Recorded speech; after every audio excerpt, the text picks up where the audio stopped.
With alarming threats coming out of Iran, everyone is thinking, what will be? Should we be frightened?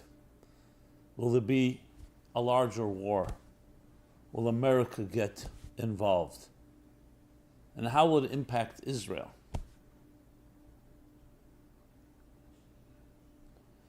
This isn't small questions because it affects not just that region, it affects the entire world. War in general, but especially a war in that part of the world because that has been a combustion chamber for the last decades for sure. But the truth is throughout history. And there's much that we can learn when we look back at history to help us make sense, to help us find strength, to help us find courage. So please join me as we talk about this imminent threat. Should we be afraid of Iran? How should we address the issues at hand? How should we look at it? How should the general world approach? And what can we actually do about it? We are about to embark on this unique annual journey called 60 days that prepare us for the journey, and then as we travel through the month of Elul and then the month of Tishrei of the high holidays. I've written a special book called 60 Days, a spiritual guide to the high holidays, to help us travel on this journey. But this year, there's something special. Its message could not be more timely. We're living in difficult times. Our brothers and sisters are under threat in the Holy Land in Israel. Jews everywhere, as one family, we all feel it, wherever we may be, the rise of anti-Semitism. There are many things that are uncertain, unpredictable. So please join me in this journey, 60 days, a spiritual guide to the high holidays. So with imminent threats coming out of that part of the world, namely Iran, and of course its proxies, the big question we're all asking is what's going to be? Will there be a larger war? Will America get involved? And should we be frightened? Should we be afraid?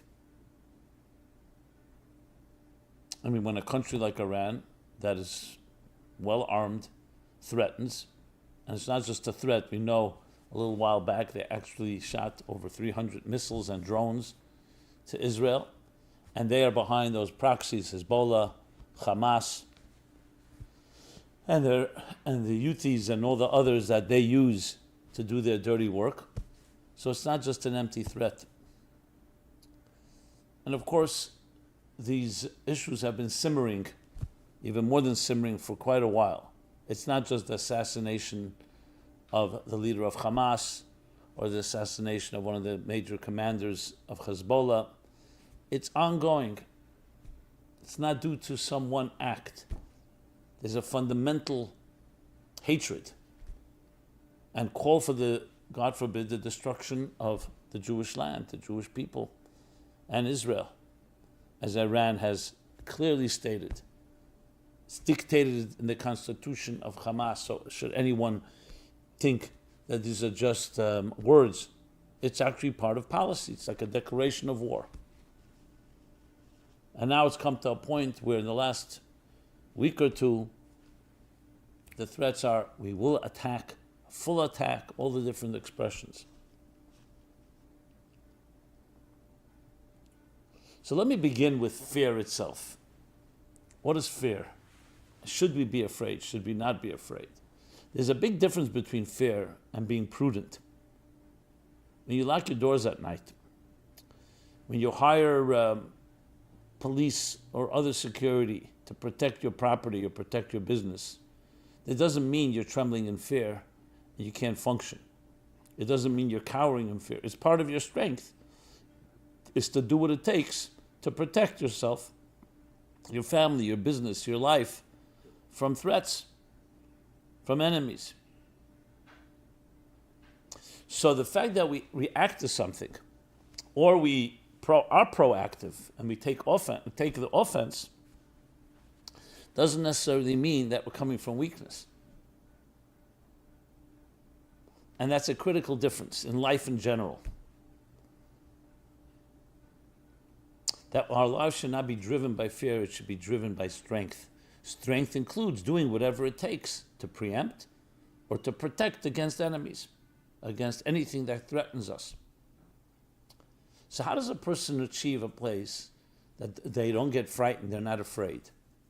I mentioned this in the past, a few months ago, on the front lines with the IDF, right near Gaza. I spent an evening there, speaking for these young soldiers, these 20-year-olds, 21-year-olds, ready to go in to protect their innocent brothers and sisters of Israel against the enemy, which again has proven itself to be a true enemy. What you pick up by osmosis when you're around these young soldiers is tremendous amount of conviction, courage, and even joy. Now, nobody's happy and celebrating putting their lives on the line. But when you're committed to a cause that's greater than the fears involved, it gives you the ability to forge ahead. And that's what I felt. A certain innocence on one hand, but also a certain fortitude and vigilance and commitment that they would never back down. And that's only possible when you really believe in what you're doing. So in other words, the counterforce to fear, ultimately, is that you have something that's even deeper, that's also visceral and primal, that connects you to something greater, that helps you transcend your fears. And when you think about it psychologically, this is true across the board. I don't want to compare it to something as frivolous as sports. But the same idea, when you see trained athletes, even though they're in a situation of tremendous pressure, and they're able to maintain their composure, it comes down to their experience. And their confidence is stronger than the concerns of the moment.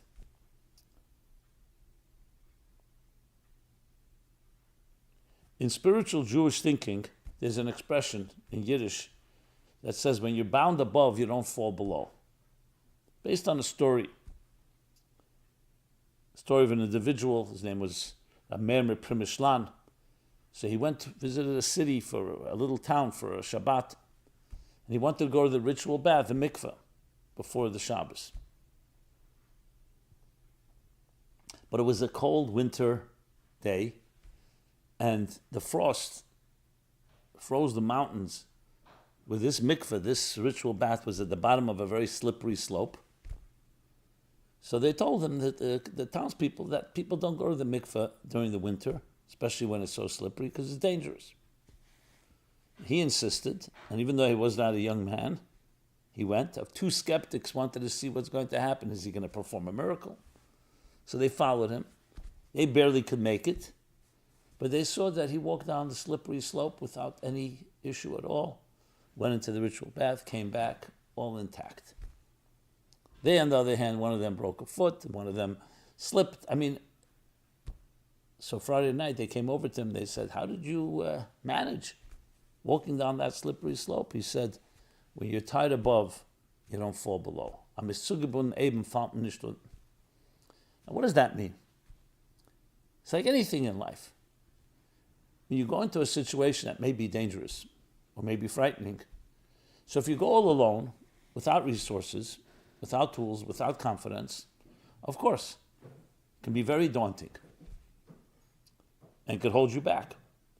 But when you know you're going with the support of others, and you know someone's holding you up, or there's a backup plan, so to speak, someone with a life raft, or in this case, someone like holding you up, you're tied above, spiritually speaking, through faith, through trust, to a transcendent higher consciousness, that's what gives you strength to go through even the dangerous twists and turns of life, the slippery slopes. And that's what I sensed when I was with those soldiers. Take Vietnam, by contrast, a small bamboo country, not just a third world country, completely inferior to the mighty and of the strongest army in history, the United States. And look what happened. Because the military, the U.S. military, did not know why they're fighting. They were sent there. There was no cause. There was no passion. So you can have the mightiest army with all the weapons and all the artillery. But if you don't have the heart and soul in there, the Vietnamese, on the other hand, were fighting for their own very towns, their villages, their people. I understand it's not the only factor, but it's one of the big lessons you learn. So the first and foremost thing that we all need to announce and declare is the following. No, we are not afraid of Iran. Nor are we afraid of our other enemies, because we don't go alone. We go with the strength of our ancestors. We go with the strength of God. As in some of the beautiful prophecies it states, we don't fight. Our strength is not just with armies and with weapons and with the military, but with spirit, with the power of spirit. Obviously, we also need a military. We need to have all the tools and resources. But above all, you need to have the spirit. You need to know that you're standing for the right cause. Point number 2, this is not the first time. That doesn't mean it's less of a challenge, but it means we've been here. We're highly experienced. We've been through it all. And I'll just list quickly, beginning from the Egyptians. I would even go earlier back to the time of Abraham, but let's start with the Egyptians. The first documented genocide, Holocaust, if you wish. Bondage, slavery, story of Exodus, the Egyptians, later the Assyrians, the Babylonians, the Greeks, the Persians.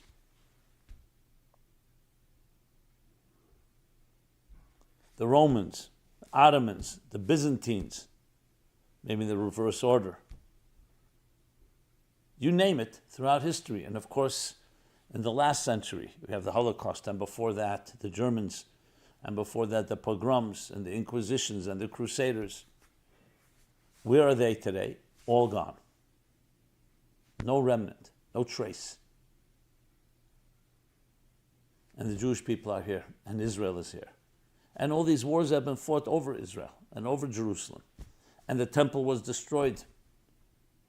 A second temple as well. First by the Babylonians and then by the Romans. But we are standing. Yes, we've been injured. We may be limping along. But we're here strong. So Iran, or ancient, or what's called Persia, is not the first. These are critical points to keep in mind, not just because of history, because that's what builds the fortitude, that's what builds that resolve and the confidence that we shall prevail. So fear is not the right word to use at all. No, we should not be afraid of Iran. However, prudent we need to be, because they are sworn enemies. So I want to address now not just the threats, but where does it come from? This is like the big question that actually very few people talk about, the root of it all. So some say it's because of the war in Gaza. No, it's the other way around. The war in Gaza is because of Iran and because of its proxies. A type of persistent war against Israel and stating clearly their goals. Whether it's called from the river to the sea, or other cliches, I don't want to use that word, or other declarations. So what is bothering them?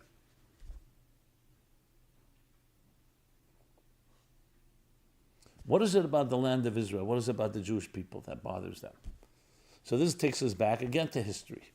What bothered the Greeks? What bothered the Romans? What bothered the Egyptians? What bothered the Babylonians, the Persians, and all the others?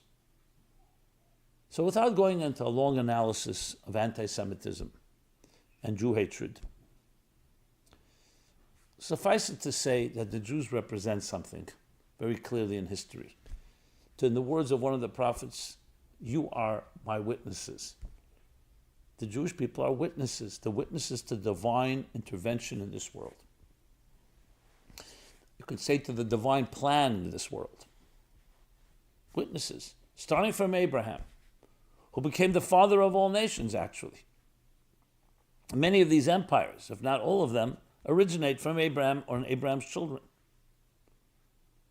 The Romans clearly trace their lineage to Esau, Abraham's grandson, the son of Isaac, whose grandson was called Rami. The Arab and later Muslim world trace their roots to Yishmael, the son of Abraham, and all the branches that come from there. And what did Abraham represent? A man in search of God, a man in search of purpose, a man in search of virtue, came to the determination, came to the clarity that this world is not created for our needs, our power and our vanity and our control, but to serve and transform this material world into a beautiful home and the garden for the divine. And he taught that to his children. And the children that embraced it and perpetuated it became the Jewish people. Ultimately, it would affect all the children of Abraham.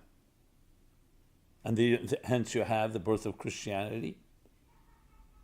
And then 7 centuries later, the birth of Islam. Its principles based on Jewish ideas, but yet, as we know, firstly, the history of Christianity, quite violent. Beginning once Rome embraced Christianity, and then its heirs, and then, of course, Islam. Christianity has been tamed over the years.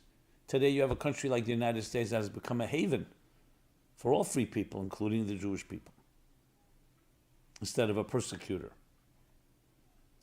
And our hope and prayer and belief, and absolute belief, is that the Muslims will also become that. Maybe some have become already, but the majority will become that, including Persia, including Iran. But clearly their time is not yet.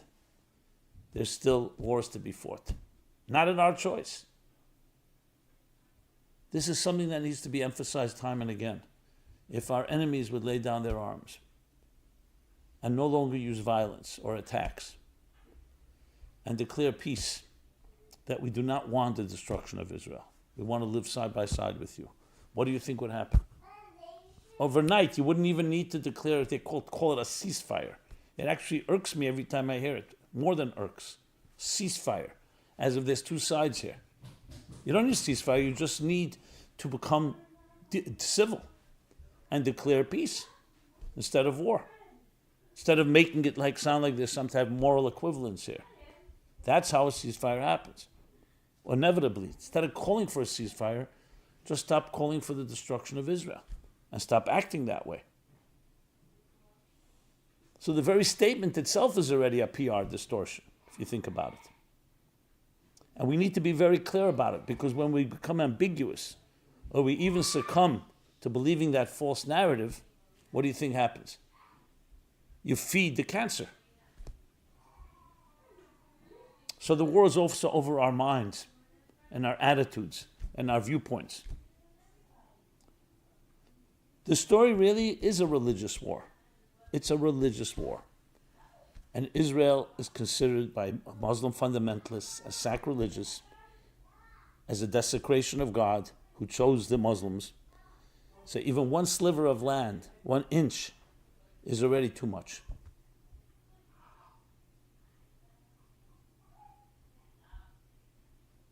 That needs to change through the re-education of the Muslim world, the re-education of Iranians. I would even submit, based on my, we'll call it casual or superficial reading, or maybe a little more than superficial, that most Iranians are actually not approving of the religious fundamentalist approach. And has a lot more to do with many other factors at work. But the United States plays a key role, because the United States right now is basically leaderless and spineless. The United States stood up for the values that this country stands for. It's not about being pro-Israel, it's about being pro-free, being against violence, against war, allowing exactly what the United States was based on. Just like Christianity should not threaten and terrorize the world, so too Islam shouldn't, wherever it comes from. That's what the United States should be standing for. But that's up to, what shall I say? Hopefully a leader will rise that will be able to state that clearly and act on it.